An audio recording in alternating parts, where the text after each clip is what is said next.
ऐसी वीडियो देखने के लिए हमारे चैनल को सब्सक्राइब करें। हरिश्चंद्र जी की कथा गरीबदास जी ने लिखी है, वो ध्यान से सुनिए, इतना आनंद आवेगा पूछो मत। गरीब हरिश्चंद्र इसमें ये बताते हैं कि उनको कितना विश्वास था, अपने वचन पर डट गए। लड़का भी बेच दिया, रानी भी बेच दी, अपने आप को भी बेच दिया, लेकिन अपने उद्देश्य को नहीं छोड़ा। गरीब हरिचंद हरिहितम अयोध्या नगरी रहते, सतयुग सिंध समाद बचन सब ही सत कहते। हरिश्चंद्र जी सतयुग के अंदर हुए हैं और वो अपने सत के वचन बोला करते, सत पर रहा करते थे, असत बात नहीं कहा करते, बड़े दानी थे। गरीब सुर नर मुनि जन देव सकल मन नाही भाया, सब मुनि करी फैलाद सुनो तुम्हें तेरे भवन राया। इतनी अच्छी कीर्ति राजा हरिश्चंद्र की होगी थी कि वो देवता लोग भी उससे यानी जीलियसी करने लागे, द्वेष रख कर लिया। तो वो विष्णु भगवान के पास जाकर कहते हैं कि महाराज, एक हरिश्चंद्र नाम का मृत मंडल के राजा है, मृत मंडल में अयोध्या नगरी में राज करता है। तो वो कहते हैं सत नहीं छोड़ता, हम उसकी परीक्षा लेना चाहते हैं। गरीब स्वर नर मुनि जन देव सकल ना भाया, सब मुनि करी फैलाद सुनो तुम त्रिभुवन राया। गरीब सत बाक है, सत ही कह है, ये सत ही पूजा ध्यान, सत ही सारा कर्म है, सत के चले विमान। गरीब स्वर नर मुनि जन देव फैलाद लगाई भारी, सुनो विशंबर नाथ हरिचंद्र हैं अधिकारी। गरीब कहें विशंबर नाथ सुनो क्या कि जय देवा, वह हरिचंद्र सतलीन करते हैं सब की ही सेवा। गरीब हरिश्चंद्र का पति व्रत टर नहीं टारा, वह सतवादी संत रहे। गरीब हरिश्चंद्र का पतिव्रत टर ना टारा भाई, वो सतवादी संत रहे हमारी शरणाई ही। राजा हरिश्चंद्र मेरी शरण के अंदर है भाई, वो सत नहीं छोड़ सकते। गरीब बोलत है ऋषि देव जात है हमारी पदई, सुनो सहस भुज नाथ करत हैं हम उनकी बदई। इंद्र जी कहते हैं कि मेरी पदवी जावेगी महाराज, अगर वो इस सत पर डटा रहा और देवताओं की पदवी उसको देनी पड़ेगी, तो हम उसके साथ बदई करेंगे, हम उसके साथ तो है ना खेचातान करेंगे, उसके सत को तोड़ेंगे। गरीब गण गंधर्व सब देव सकल में ऊंचा को है, लीजिए ताही बुला हरिचंद टार जो देव है। विष्णु भगवान ने बोले भाई देख लो तारी मर्जी। उन्हें मालूम था कि जो मेरी शरण में आ गया और सत पर डटा रहा तो उसका कोई बाल नहीं बांका कर सकता, पर ये भी राजी हो लेंगे, ये प्रसन्न हो जाएंगे, देख लेते हैं। गरीब नारद मुनि ऋषि देव कहे सुन त्रिभुवन नाथा, हरिचंद्र सत ना जावे तुमसे संग विधाता। नारद मुनि बुलाया, वो सियाणे थे, ने बोले भगवान उसके सत ने कौन तोड़ दे, जब आप जैसे साथ हो, मेरे बस का नहीं ना आपा जावा। तो विश्वामित्र को बुलाओ भाई। गरीब विश्वामित्र बोझ ढील लावे ना कोई, हरिचंद्र का सत डगा पकड़ लावत है सोई। गरीब विश्वामित्र अर्ज करे वो किसको दुखदाई, स्वर नर मुनि जन देव सबन ने चुगली खाई। यह बीमारी उपरताई है, राग की, द्वेष की, निंदा की, जलने की। अब कौन सोचा कि स्वर्ग पाकर तो निश्चिंत होगे वो देव लोग, वो यहां से भी ज्यादा बुरी हालत से उन लोगों की। अब मर पड़ के ये तीन लोग की साधना स्वर्ग प्राप्ति है। महाराज गरीबदास जी कहें स्वर्ग हमने भी देखा भाई, पर अपना मन नहीं लग गया। सो फिर कहते सुन मंडल को किया पिया ना, यू काल कर्म सब भाग्या। कहते हैं सब देवता ने इकट्ठे होकर विश्वामित्र आगे चुगली ला दी। विश्वामित्र ने वो बीड़ा उठा लिया कि मैं इसके सत को तोड़ जाऊंगा। गरीब लेकिन वो भी पूछा से कि भाई वो किसने दुख दे से, क्यों दुखी करो बेचारे ने। तो सबने चुगली निंदा कर करा के और वो श्रृंगार दिया। गरीब सबे कहे ऋषि देव हरिचंद जो डगाई, विश्वामित्र आण बीड़ा जो लिया उठाई। गरीब अबिया तबिया त्रास दीजियो हमरे ताही। ये 3 प्रकार के दुख होते हैं प्रताड़ना करने के, जो कि गुप्त रूप से संत छोड़ देते हैं और वो परेशान हो जाता है। पकड़ लाऊं हरिचंद पलक ना ढील लगाई, गरीब जब दे दो त्रास कहे भगतन के ईसा। विश्वामित्र जब दिया किया मर्तलोक पियाना, दारे रूप बराहा बाग में लाध्यम ताना। विश्वामित्र ने एक सुअर का रूप बनाया, जंगली सुअर का। राजा हरिचंद्र का एक बहुत कीमती बाग बहुत प्रेम से लगवा रखा था। उस सुअर ने वो सारी बगीची उखाड़ दी, नीचे हुड शरीर अपना मुंह देवे और उथल पुथल कर दे। को जावे नजदीक उस माली ने या उनको खाने भाजे, यानी तीर भी मार लिए, उसका कोई असर नहीं हुआ। तो सब उठकर राजा हरिचंद्र के पास आते हैं। तो हरिचंद्र बोल रहा भाई की बात होगी। कहने लगे महाराज जी एक ईसा का सूता हुआ रहा है सुअर है, और वो तो सारा बगीचा उजाड़ दिया और हमने तीर गोली मार के देख ली, उसका असर ना होता। तो कहते हैं राजा हरिचंद्र ने खुद घोड़ा पिड़वाया, उसके ऊपर अपना अग्नि बाण लेकर अगर के बाण लेकर के बैठ गया और सेना भी साथ चढ़ ली। एकदम राजा हरिचंद्र जब आवे से वो सुअर उसमें से निकल कर भाग लेता है। राजा हरिचंद्र इतना तेजी से भागता है, सेना तो बहुत पीछे रहेगी, वो आगे चले जाते हैं। वहां जाकर के विश्वामित्र एक ब्राह्मण का रूप बना ले से, और एक लड़की और एक लड़का दो अपनी सिद्धि से तैयार कर देता है। उस लड़की को राजा के पास ले आवे, हाथ जोड़ कर न्यू कैसे, हे राजन, हे एक क्षत्रिय, एक विप्र का काम कीजिए। अक महाराज एक यहाँ पर शायर आया था, अकमन ना बेरा शायर सूर का, पर मेरा काम कर महाराज। किधर छुप गया होगा, कित पाओगा तनव के काम से विप्रवर के एक कन्या है ये, इसका ब्याह करना से कुछ कन्यादान करना चाहिए था, कोई व्यक्ति नहीं मिल रहा था, आप आगे धन्य है। राजा हरिश्चंद्र आप तो सतवादी हो, आप क्षत्रिय हो, ये गरीब कन्या एक ब्राह्मण की लड़की का ब्याह हो रहा है, इस पे कृपा करिए। तो बोले महाराज जी ठीक से स्नान कर ले, नहा धो लिया। कहते हैं कि इनका पति कहाँ है, उसको बुलाओ। उसी समय वो लड़का बुला लिया, फेरे करवा दिए। कहने लगे इनको कन्यादान दे, 7 असरपी दे दी। लोग कन्या नहीं कर मांडा, ऐसे नहीं करा। तो वो कहता है हरिश्चंद्र कि तू राजा होकर और 7 असरपी दिखावे, तेने शर्म नहीं आती, तुझे श्राप दे दूंगा। हरिश्चंद्र कहे महाराज नो ना कर, या मैं थोड़ा लेके आया था, जल्दी में था, आप चलो जितना चाहो सो ले लो। कदे वहां मुकर जा, अक नहीं मुकरूंगा, अग लिख कर दे दे। क्या लिखवाओ, अग आपका सारा राज मेरे नाम लिख दे, वहां पैसे दे देना तन दे दूंगा। कदे उड़ा जाकर राज्यापन दिखावा, तो उसी समय लिख दिया कि मैं सर्वस्व अपना राज्य और इसको देता हूं, ब्राह्मण के नाम करता हूं, विप्र के नाम। वापस आ जाते हैं, आगे आके राजा को ने बोला बैठ घोड़े पर। घोड़े पर बिठा के अगली तरफ और पाछा वो पंडित जी बैठ गया विश्वामित्र, राजा को गले से पकड़ लिया आगे थे, अब तो मेरा बंधुआ हो गया। अब सैनिका ने देखा कि राजा को अरे को ऋषि पकड़े बैठा, तीर चढ़ा लिए। राजा ने बोला कि या न मना कर दे, क्यों मरवा है मुझे, ना अपना वचन हार जा। सब उसको कह दिया चुप भाई, मारो मत ना, इसका कोई कसूर नहीं है, मैंने लिख कर दे रखा इस टाइम। तो ने बोला राज मेरे नाम हो लिया, बता कितना देगा वो। 70 जो है ना 100 असरफी चाहिए थी, 100 बार। वो बोला वो भी दूंगा।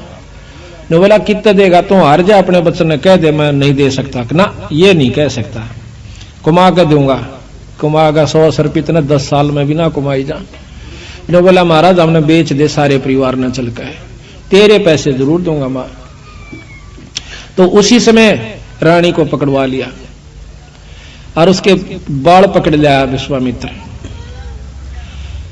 राजा कति नहीं कसक्या, रानी को मतलब राजा को भी बहुत परेशान कर दिया अपनी सिद्धि से।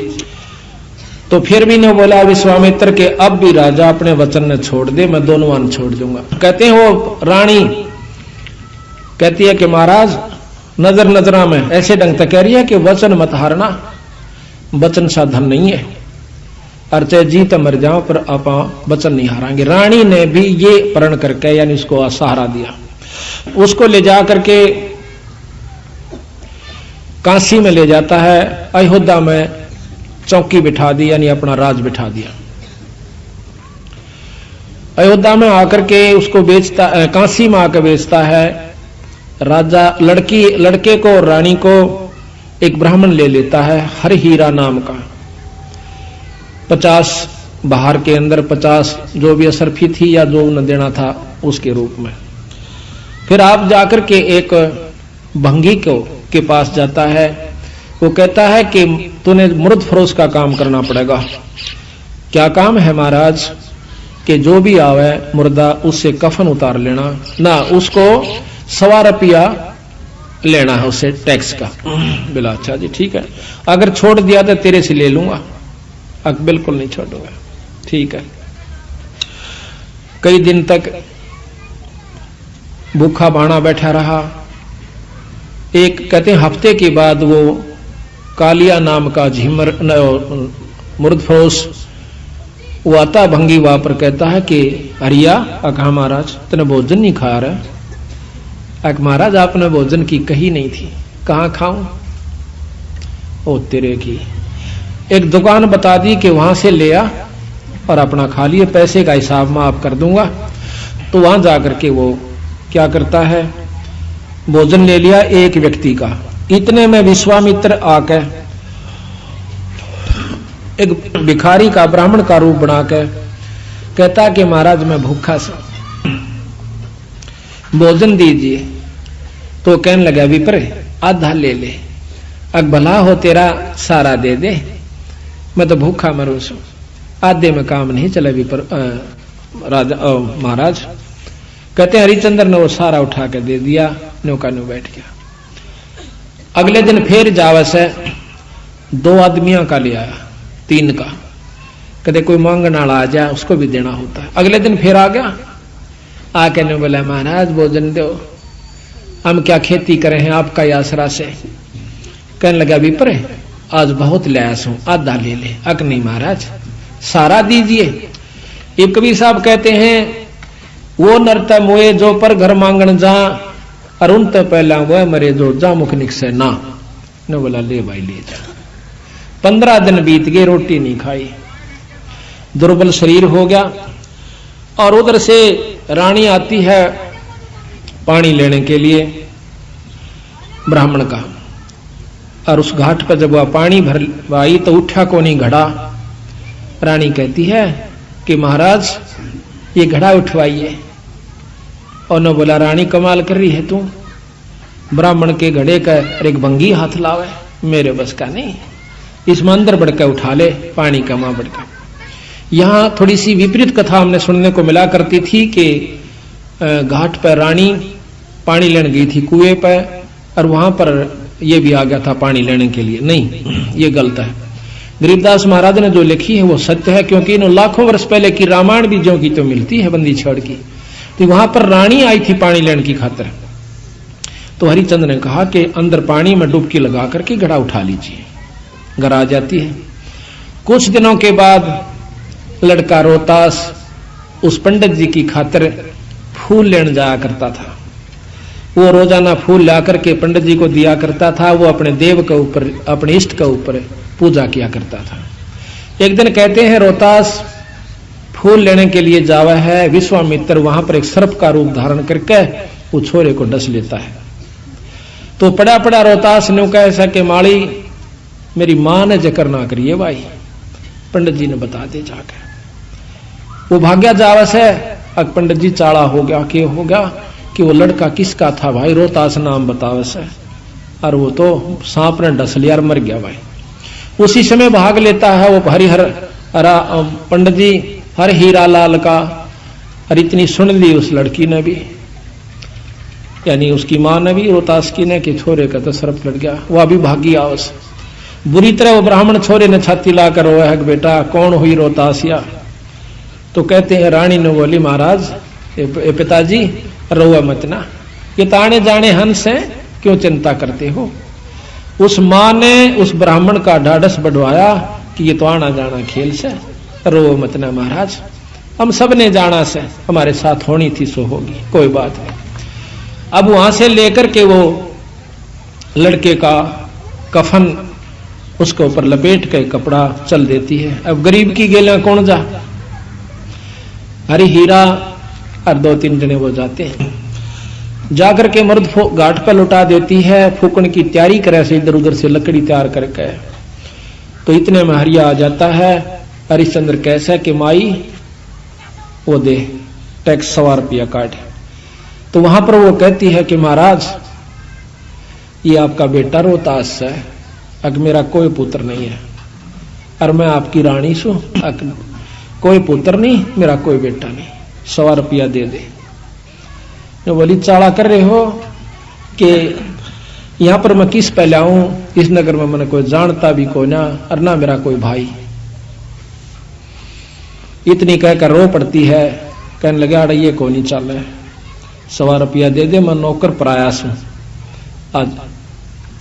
तो वो कहती है कि मेरे पास पैसा नहीं, कफन उतार लेता है और नो कहकर वह पागल हो जाती है और उस लड़के की लाश को पानी में डाल देता है।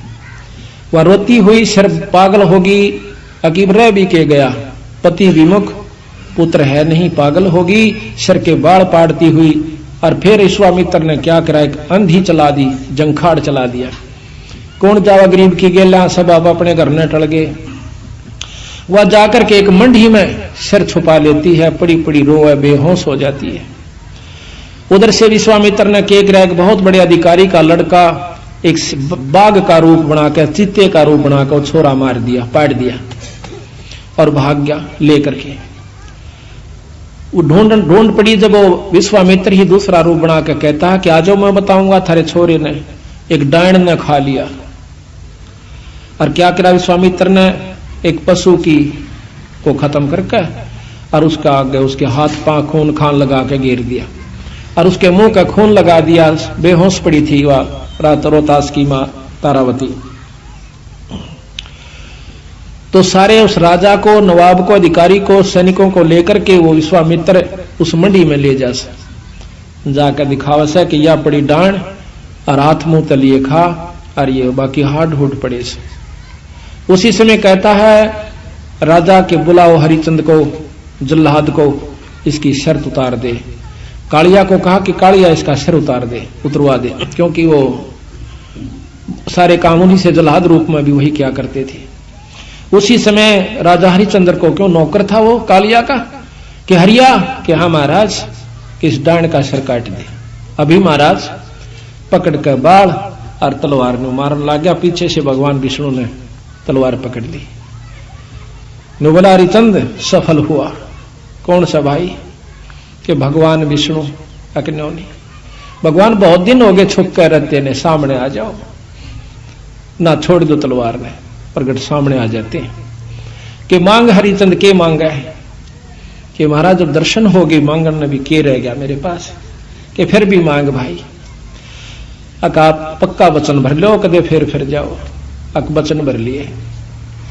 ने बोला सारी काशी पार होए और या बांदी जीवित हो ठीक हो और इसका छोरा जीवित हो जा, और विमान में बैठ कर जा, यहाँ के काशी के पशु और पक्षी भी स्वर्ग में जाने चाहिए। बोल तेरी के सलाह से। नो बोला तथास्तु, सारे स्वर्ग में जाएंगे। बोल सतगुरुदेव। तो महाराज कहते हैं कि जिस नगरी में साधु रहते हैं वो नगर भी अमान है, अमर है। ऐसे प्यारे संत जिस सारे विश्व से हमारा निवेदन है कि संत रामपाल जी कोई आम आदमी नहीं है। उनको पहचानो, उनको समझो और उनसे मोक्ष मंत्र लेकर अपने जीवन का कल्याण करवाओ।